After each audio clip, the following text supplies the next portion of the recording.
I awoke in a state unlike anything I had ever experienced before. No gravity, no sound, no sense of direction. My senses felt scrambled, like they were trying to reconnect with reality after a dream that had lasted longer than a human lifetime. The air around me smelled strange, not like oil, not like sweat, but something sterile to the point of being soulless. I forced my eyes open, and the first thing I saw was a dim cyan glow blinking across a domed ceiling. The ceiling wasn't made of metal or glass but a substance soft and translucent, like living skin, breathing in slow rhythms. The chamber I was in, or more precisely, suspended within, was a perfect sphere.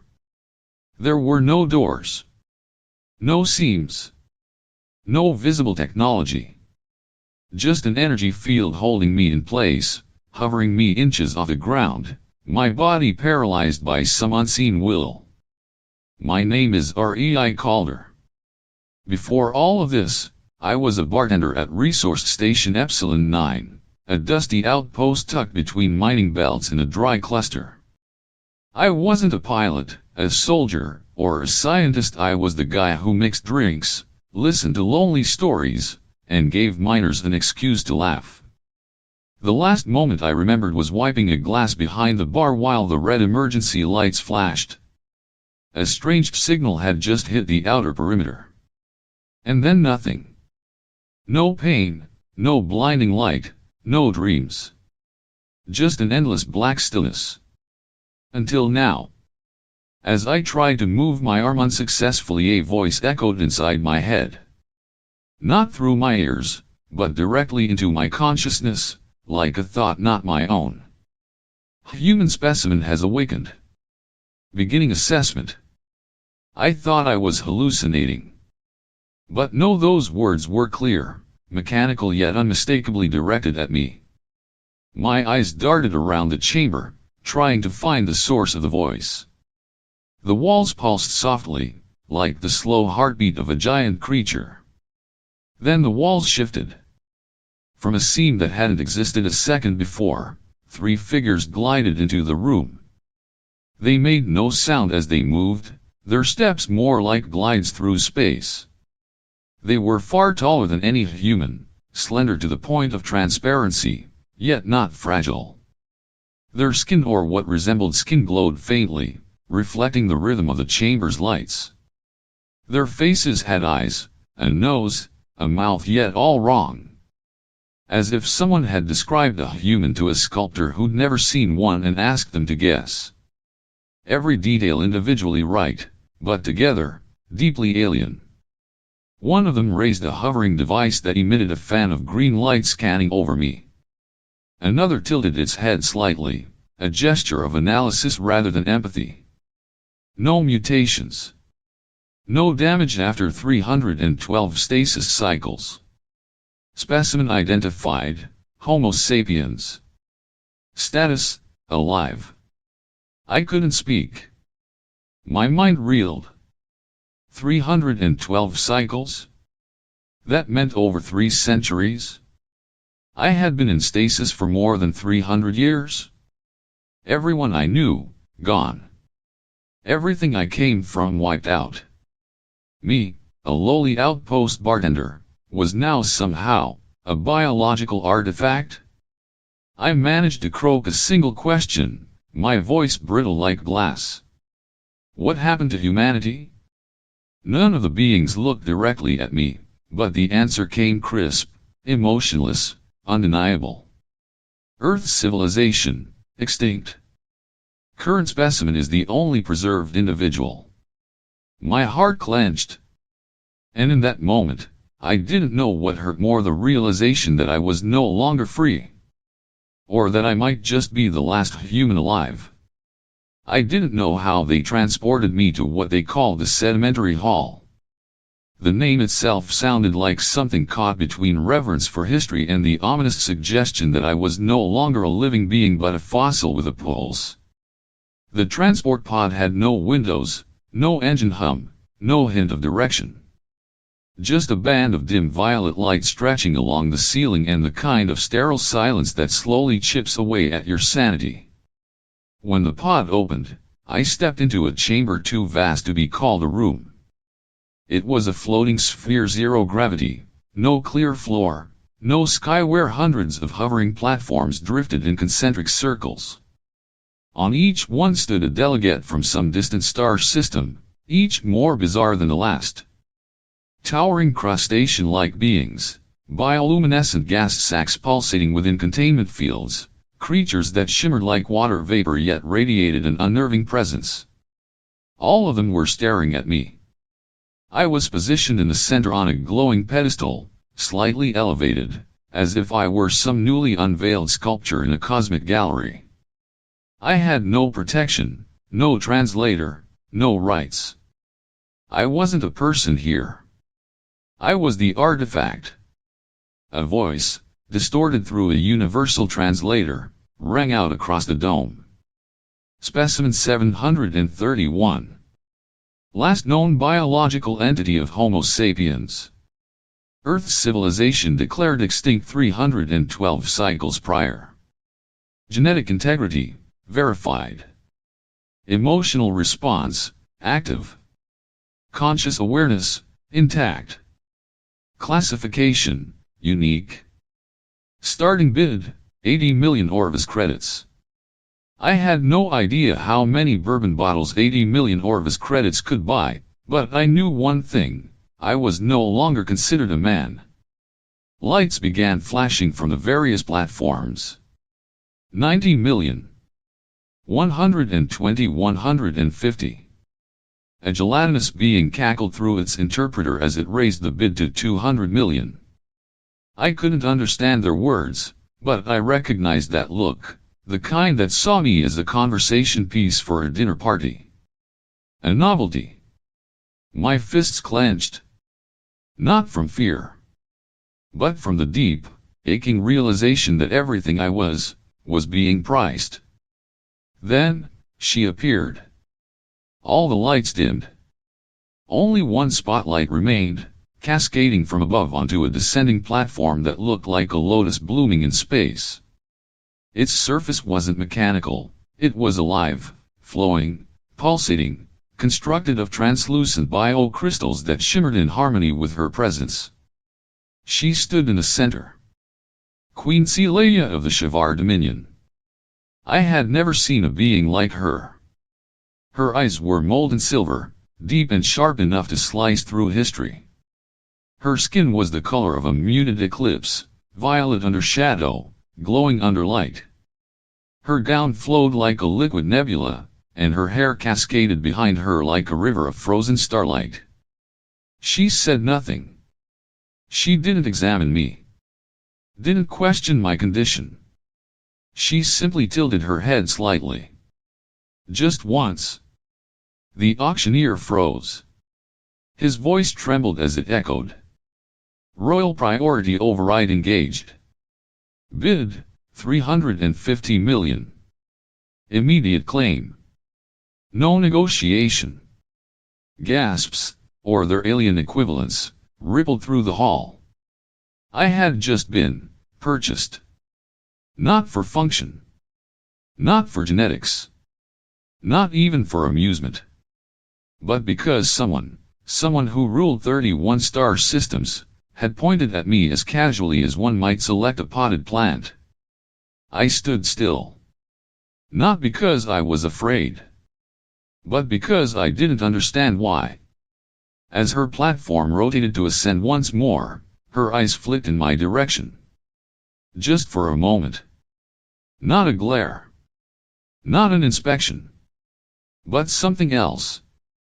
A look of assessment. A flicker of curiosity. A question unspoken. And I couldn't help but wonder. Was this the beginning of another cage? Or the first time someone in this galaxy truly saw me as more than a relic? I had no idea how I was transported to the royal palace of Shavar. All I remembered was waking up in a space that defied explanation.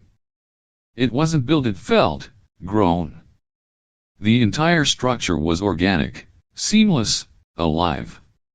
Its surfaces curved like muscle and light, like the palace had been nurtured from the ground instead of assembled. No walls, no corners, no tiles. Just flowing corridors, glowing with bioluminescent hues that shifted like the pulse of a sleeping planet. I was no longer suspended in an energy field, but two guards followed close behind me.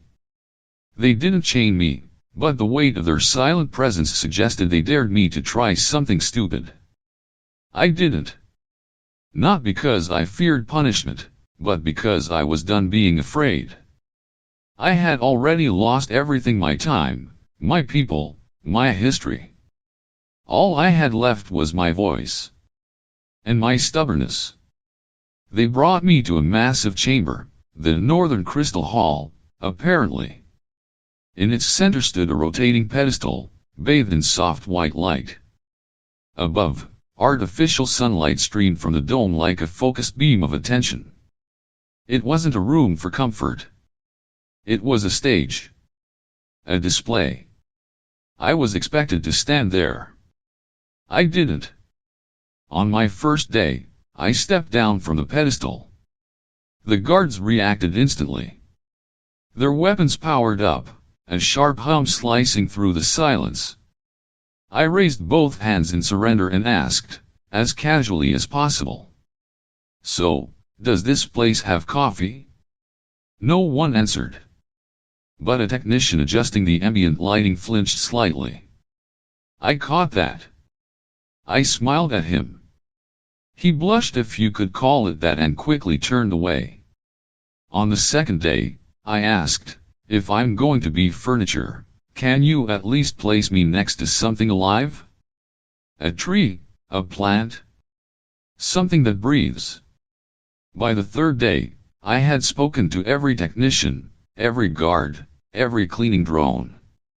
I told jokes, asked their names, made up nicknames when they didn't respond. I became the most irritating piece in Celia's royal collection. And then, she came. There was no announcement. No trumpet. Just presence. Like a shift in gravity. The light changed, not as if someone had adjusted the settings, but as if the space itself bent toward her. Everyone else bowed without a word. Except me. I looked. She stepped into the hall with the calm grace of something that had never been told no. Her silver eyes didn't blink. Her hair shimmered like a nebula wrapped in motion. The floor lit up beneath her steps, glowing softly in time with her heartbeat. Yes, I could feel it even from a distance. She said nothing at first. I raised an eyebrow. The silence stretched just long enough for me to decide to break it. I tilted my head and gave her a half smirk. "Hey there, ma'am." She didn't react. Didn't flinch. Just studied me. Then, finally, she spoke. Her voice didn't echo.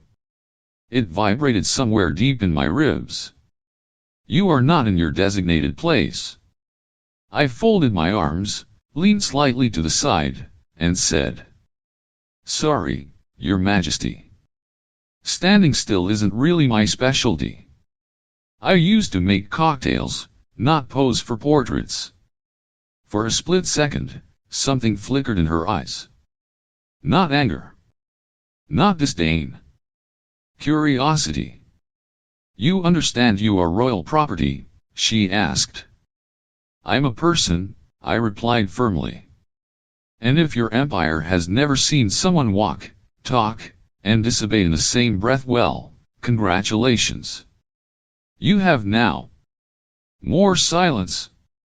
Then she said, cool and calm, "Humans are known to be chaotic." I grinned. That's what people call creativity when they don't understand it. She looked at me a few seconds longer. Then, without another word, she turned and walked away. But as she moved, I caught a glimpse beneath her collarbone where her gown dipped just slightly. 3 faint pulses of light glowed beneath her skin. Not in rhythm. Not synchronized. But unmistakably there. The third heart. The fabled third heart of her species. Said to awaken only in the presence of something or someone truly bonded. I was guided back to my pedestal. But I wasn't thinking about cages anymore. Because something had shifted. In the room. In the silence. In her. And maybe, just maybe, in me, too. 3 days after that strange conversation between me and Celia, something in the palace shifted. Not visibly. Not loudly. But tangibly. The chatter of technicians disappeared. The guards no longer seemed bored. Even the ambient light in the hallways dimmed ever so slightly, like the walls themselves were holding their breath. I didn't know what was happening, but I felt it in my bones. I was at the center of something far larger than I understood. Then, one morning that had no sunlight because this planet didn't believe in sunrise the way Earth did, I was awakened by a group of beings in ivory white robes. Their skin was pearl-hued, their eyes narrow and pupil-less, and their necks were circled with glowing rings that spun like halos of data. "We must reassess your biological condition," one of them stated, not cold like a soldier, but detached like a surgeon discussing a sedated patient. I had no choice. They led me to a medical chamber with no beds, no tools, just layers of soft light and floating data streams. The floor pulsed beneath my feet as I stepped onto a crystalline platform, which began to hum gently under my weight. Beings surrounded me, murmuring as they read the swirling patterns of my body's energy. I didn't understand their metrics, but I recognized the tone of their whispers. I'd heard it before. It was the tone people used when something impossible was happening. Then one of them looked up. This time, not with detachment but with the faintest flicker of disbelief. "We're detecting formation," he said. My eyes narrowed. Formation of what? He didn't answer. But then another voice echoed from behind me, a voice unmistakable, undeniable. Celia. She stepped into the room without escort or fanfare. But this time, the light didn't bend to her. It shimmered. It stuttered. She looked different. Not in form, but in presence. Like something deep within her was pulsing out of sync with the world around her. I turned to face her. She said nothing to me at first, only locked eyes with the white-robed medics. One of them nodded slowly and summoned a floating spiral of light between us. A projection of something. Swirling. Unformed. But alive. 2 pulses. Not hers. Not mine. New life. A soft hum filled the room. My knees almost gave out. I turned to her, my voice caught in my throat. You're pregnant." She didn't answer at once. Her gaze remained on the projection, as if she still couldn't believe it either. Then, with a breath that wasn't quite human, she nodded. Not 1, but 2. I couldn't speak. Every biological, scientific, evolutionary logic screamed that this was impossible. We were from different worlds, literally. Our DNA should have been incompatible, our biology misaligned. And yet, there they were. Before I could even process it, 3 royal advisors entered. Their faces were carved from stone. One of them wasted no time. Unauthorized genetic pairing. Unrecorded reproductive phenomenon. This hybridization must be terminated. I took a step forward. My voice, steady. "You're talking about lives. About children." One of them sneered. "We're talking about risk." Celia stood unmoving. But I saw her hand clench. "Risk to who?" I demanded. "To your empire's precious gene charts? Or to your illusion that you control every outcome in the universe?" They didn't answer. They didn't have to. To them, I wasn't an individual. I was a contaminant. A statistical anomaly. A flaw. Celia lifted her head. Her voice was soft, but each syllable landed like thunder. He is not a flaw. He is the beginning. The room held its breath. Then she turned to me. No longer a queen. No longer a ruler. Just a woman. They are growing inside me. And I can feel them not just as cells, not just as heartbeat but as connection. Something sacred. Something the laws never accounted for. I looked at her. Truly looked at her. And for the first time, I didn't see royalty. I saw a mother. I reached for her hand.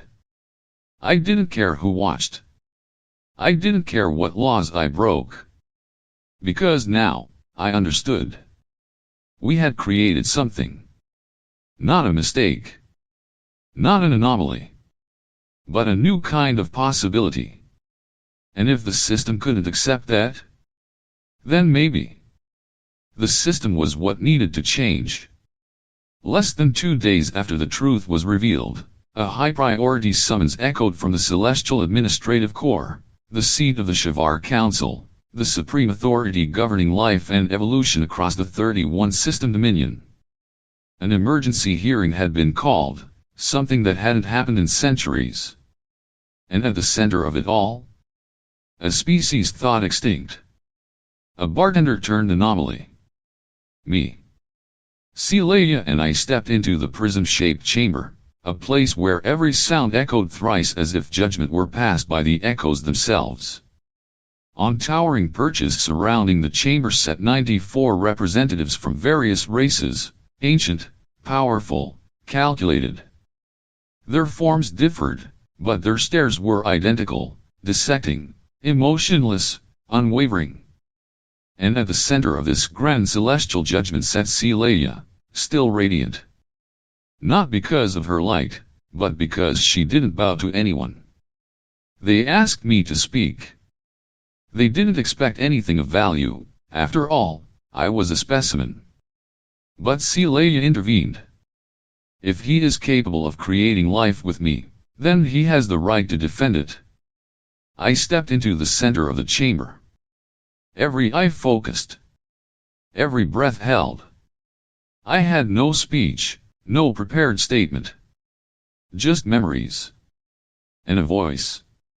I'm not a warrior. I'm not a conqueror. I didn't come here to teach anyone a lesson. I'm just a human. I used to make drinks and listen to lonely miners pour their hearts out. But maybe that's why I understand this. If a being doesn't get to choose who they love, or whom they create life with, then your civilization is nothing but a gilded cage. Ripples ran through the assembly, not of outrage, but of disturbance. I saw eyes shift. Heads tilt. Cracks in the monolith.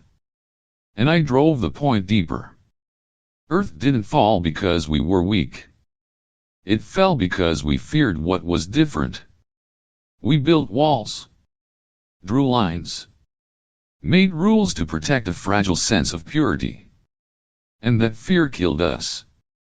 Now, I look at you beings who've lived for millennia and I see the same mistake.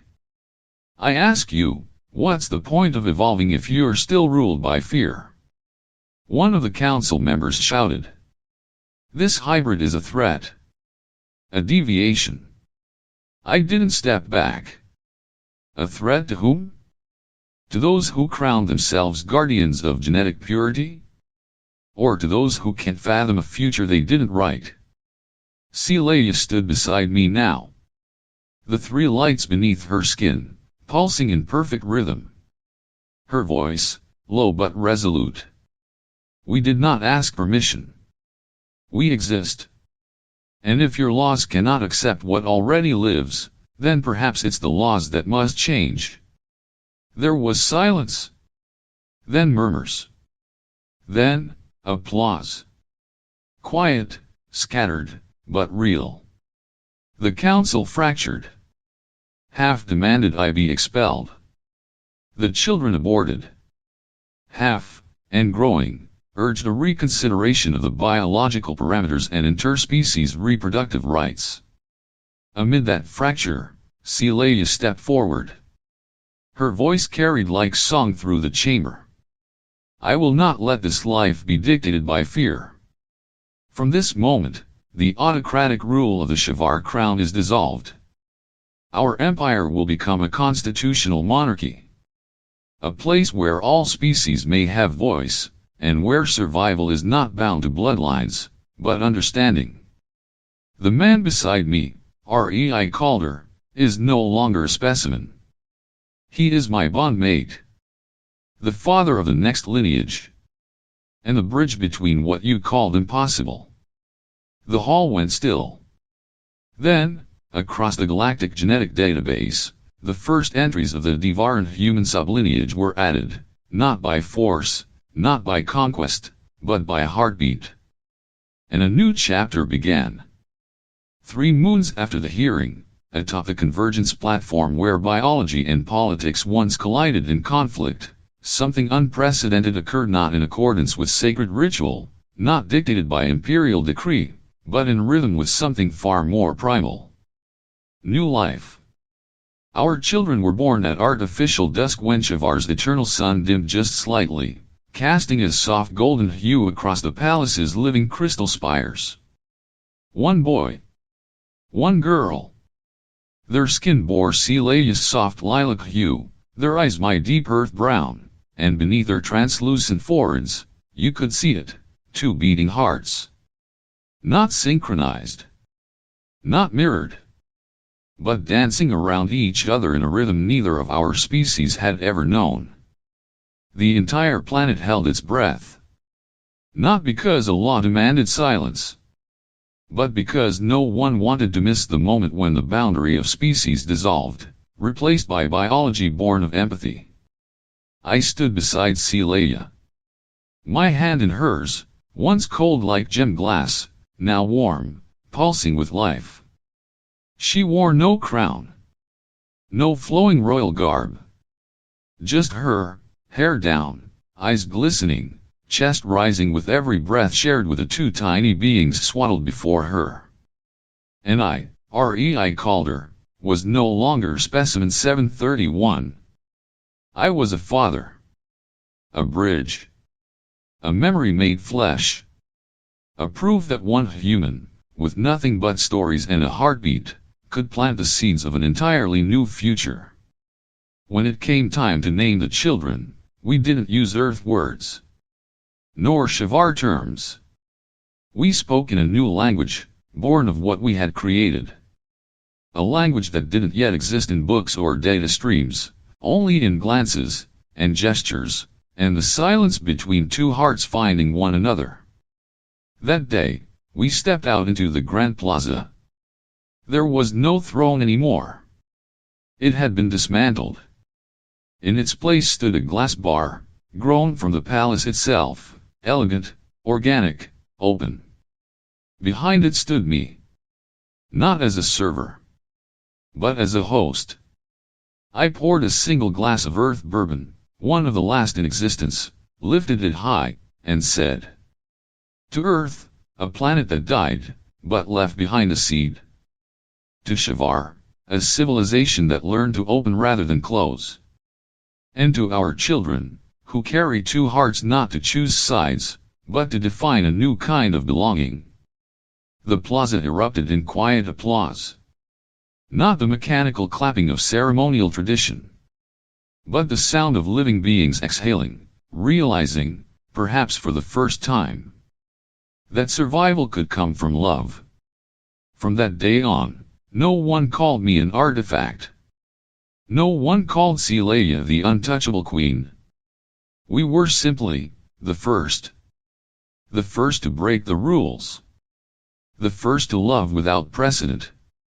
The first to create a lineage not written in genomes, but dreamed in silence. And if anyone asks me, years from now, how the last human managed to change the course of an empire, I'll take a sip of whatever I'm drinking, flash a smile, and say, because we're human. And our greatest power was never our weapons or our logic. It was always our ability to make even alien hearts beat out of sync.